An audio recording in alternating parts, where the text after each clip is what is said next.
Hi, so I'm going to be talking about English as a second language. During this presentation, I'm going to refer to it as ESL, and I'm going to refer to students as ESL students as well. Um, I'm referring to them with that acronym just because that is the most common acronym that I found while I was doing research. I am aware that there are many different varieties from ELL to EL to MLs, but just for this presentation, that is how I'm going to refer to them as ESL once again. Something that I noticed as we were going throughout class, and especially on the discussion boards while we were talking about Native Americans and how they were first treated with education, is that when they were taken to mission schools, their language was completely prohibited. And the thing with language is that it helps connect us to who we are and helps connect us to our ancestry and our culture and the way that we view things and the way that we think. And so by stripping people of this main identifier, we are stripping people of their own identities in a way. So that's just something that I was thinking about as I was putting this presentation together. It's something that I've been thinking about throughout the entire class. And so we are going to get into it. We're going to look at some legal legal cases that help shape ESL into today. We're going to look at past thinking of students who did not fit the mold of Protestant or Anglo or English speaking only. We're going to look at key people who influenced ESL students, and then we're going to talk about how there are some things that we can apply to our classrooms today. So, to begin, we're going to start with the earliest part of the history of ESL. And so, with this, we have the APA's proposal mandate of 1889. So, this was early on when we are looking at education within the United States. And so, during this time, Wisconsin and Illinois enacted the APA proposal, and this was to mandate English as the only way that instruction is given in schools, and this was done both publicly and privately, or this was both for schools that were public and private. And so with this, it meant that English is the only way that any form of instruction will be given. And because of that, it led to the next thinking, which was sink or swim.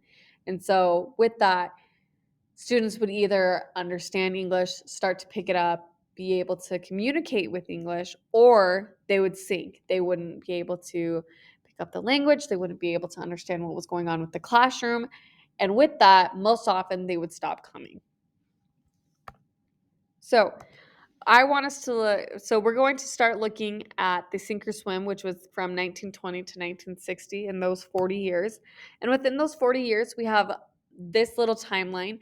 We have Meyer versus Nebraska, who this is a teacher who was in Nebraska and he was teaching German as well as his other subjects.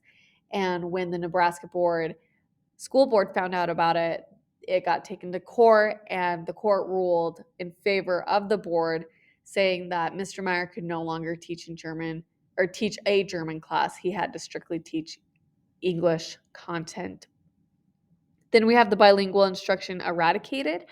This was taking place mostly in the southwestern region where there was a lot of Spanish integration.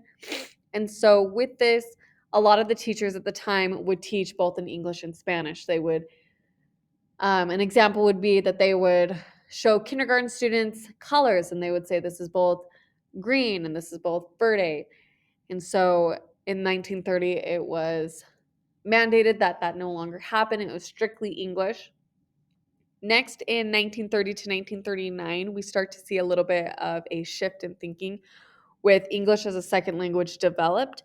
So in this, we're starting to see that like maybe students need a little bit more resources in order to understand English. Then in 1954, we have Brown versus Board of Education, which shook education and is a backbone on how education is today. And then in 1960, we have the rebirth of bilingual education. So Looking at how it changed, we're going to focus on three different events that helped change ESL education. So we have Title IV of Civil Rights Act in 1964, the Bilingual Education Act of 1968, and Lau versus Nichols of 1974.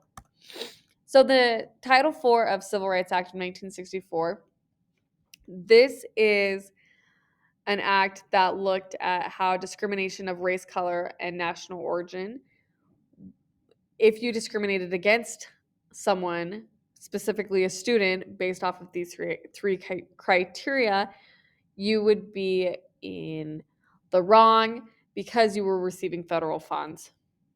So, some examples that violate this act, or this title more specifically, would be giving lower benefits or fewer services or harsher rules to a minority versus a non-minority. Bilingual Education Act of 1968. It was the first official federal recognition of the needs of students with limited English speaking ability, or LESA. This, surprisingly enough, came through Texas from Senator Ralph Yarborough, and it was proposed to provide assistance to school districts in establishing educational programs specifically for limited English speaking ability students. This bill recommended that there were teaching of Spanish as a native language, teaching of English as a second language, and programs designed to give Spanish-speaking students an appreciation of ancestral language and culture. So this goes back to what I said as we were starting the presentation, just that language itself is such a connector to who we are and who we've come from, that by eradicating it, we're losing our students' sense of identity. So this Bilingual Education Act helped to regain that sense of identity for students. Then we have Lau versus Nichols of 1974. This case went to the U.S. Supreme Court, and it was ruled from 9-0 that under the Civil Rights Act of 1964, because the California School District was receiving federal funds, it must provide non-English speaking students with instruction in the English language to ensure that they receive an equal education. So this case was centered mostly in a San Francisco school district. It had over 2,900 non-English speaking students, specifically of Chinese ancestry, and 1,000 of those students were provided supplemental classes in English language, while others were not. So the key people who were involved during this time, the first one was Lyndon B Johnson, who is quoted here saying, "No person shall, on the grounds of race, color, and national origin, be denied the benefits of or be subjected to discrimination under any program or activity receiving federal financial assistance." And if that quote sounds familiar, it's because it is. It was quoted here under the Title IV of the Civil Rights Act of 1964. So he had a very large involvement with the Civil Rights Act, and with this quote, he is ensuring that students of any origin is able to gain the type of education that they deserve. The next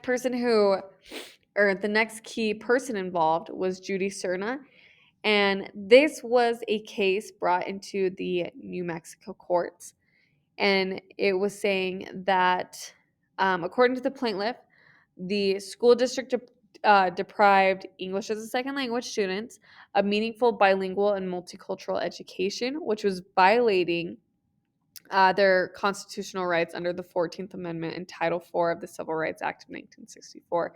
So, because of Cerna and this case, it helped provide more of a unified school district, and most importantly state, especially for New Mexico being in the region that it is. It helped provide future equality for incoming students, which was that they were given meaningful bilingual and multicultural education. Our last person who was involved, or who was a key person involved in this, was Kinney Kim, and this was based off of the Lau versus Nichols, and it was the U.S. Supreme Court case ruled on behalf of non-English speaking Chinese students who had been deprived from meaningful bilingual education in violation of the Title IV of the Civil Rights Act of 1964. So these three people helped pave the way for incoming ESL students. And obviously, there's so much more that we could be doing for our students. There's so much more that needs to be done for our students. There's things that we need to make sure that throughout the entire country, we're all on the same page of. And so that brings me to things that we need to think about today in our lessons. So we have teachers of English, two speakers of other languages. This was established in 1966 as a resource for ESL materials, and the need for teaching methodologies to accompany them. During this time, the U.S. was experiencing a significant demand for ESL programs to cater to an increasing population of different immigrant groups. And so this is something that I know a lot of my classmates were discussing, that they're seeing a lot more of immigrants coming into their districts, and just making sure that there are resources provided for them. A lot of the times when we talk about resources that we can do for our ESL students, we talk about like, oh, make sure that you're writing things down on the board, make sure that you're using pictures. And though these are great stepping stones for these students, there needs to be more that we can give them. And so with that, there needs to be more studies done. There needs to be more applicable substance that teachers can use on a day-to-day basis, rather than just writing down and using pictures, even though, once again, those are great resources.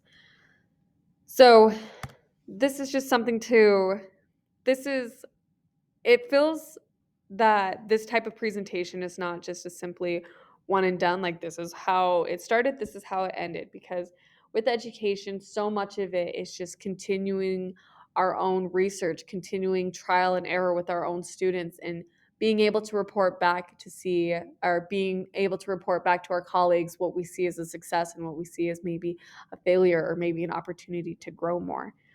But that is the end.